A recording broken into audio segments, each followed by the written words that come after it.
Society बाहेर car जोरात हलत होती. डोकावून पाहिलं अन आत तरुणी यांना दुसरी जागा मिळाली नाही का? भयंकर प्रकार. त्या संध्याकाळी वातावरण अगदी नेहमीसारखंच होतं. मुलं खेळत होती, काही जण फेरफटका मारत होते, तर काही महिला गप्पा मारत होत्या. पण अचानक सगळ्यांचं लक्ष एका काळ्या काचा असलेल्या कारकडे गेलं. ती कार सोसायटीच्या गेटजवळ उभी होती, पण काहीतरी वेगळं होतं. ती हलत होती अगदी जोरजोरात. सुरुवातीला कुणी फारसं लक्ष दिलं नाही, पण हालचाल वाढत गेली तसं लोकांच्या चेहऱ्यावरचं हसू गायब होऊ लागलं. "अगं, ती गाडी बघितलीस का?" एका महिलेने हळू आवाजात विचारलं. दुसरीने डोळे मोठे करून पाहिलं आणि तीही गप्प बसली. कारच्या आतून काहीतरी आवाज येत होता. स्पष्ट नाही, पण जणू कोणीतरी ओरडत आहे, कुजबुजत आहे असं काहीसं. ते ऐकून अंगावर काटा येत होता. हळूहळू आसपासच्या लोकांची पावलं थांबू लागली. सगळे त्या कारकडे पाहत होते. कोणी पुढे जायची हिंमत करत नव्हतं, पण नजर हटतही नव्हती. 1-2 महिलांनी थोडं धाडस करून जवळ जाण्याचा प्रयत्न केला, पण गाडीची हालचाल अचानक वाढली. जणू आत काहीतरी जोरात चालत होतं. काहीतरी बरोबर नाही. कुणीतरी पुटपुटलं आणि तोच शब्द सगळ्यांच्या मनात घुमू लागला.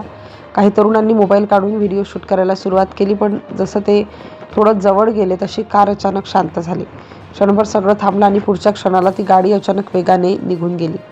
धुळीचा एक ढग उडाला आणि मग मागे फक्त प्रश्नच उरले. त्या रात्री सोसायटीमध्ये एकच चर्चा होती. आत काय होतं? कोण होते? कुणालाही काही झालं का? प्रत्येकजण आपापल्या अंदाजाने गोष्ट रंगवत होता.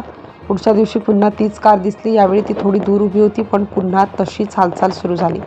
लोकांनी खिडक्यांमधून डोकावून पाहायला सुरुवात केली. मुलांना घरातच ठेवण्यात आलं. वातावरणात भीती पसरली होती. काहींनी पोलिसांना कॉल करायचा विचार केला, पण नेमकं काय सांगायचं हा प्रश्न मोठा होता. त्या रात्री काही तरुणांनी ठरवलं, आज सत्य शोधायचं आहे. ते हळूहळू त्या कारचा माग काढू लागले. गल्ल्यांमधून, पार्किंगमधून ती कार कधी दिसायची, कधी गायब व्हायची, जणू ती त्यांच्याशी खेळत होती. प्रत्येक वेळी ते जवळ जायचा प्रयत्न करत होते, पण काहीतरी अडथळा यायचा. भीती की अजून काहीतरी. तिसऱ्या दिवशी वातावरण आणखी तणावपूर्ण झालं. लोक आता स्पष्टपणे घाबरले होते.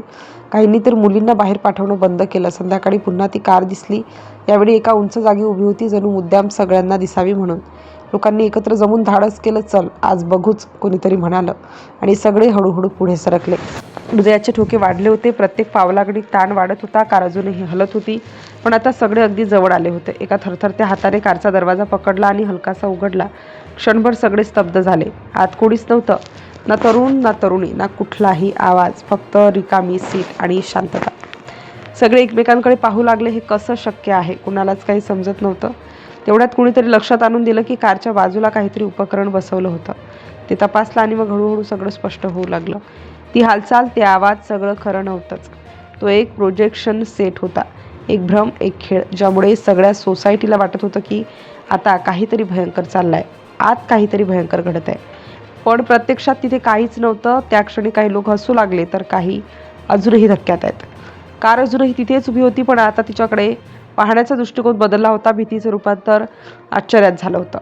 आणि त्या रात्री सोसायटी पूर्ण शांत झाली, पण त्या भयानक अनुभवाची आठवण मात्र सगळ्यांच्या मनात कायमची कोरली गेली होती.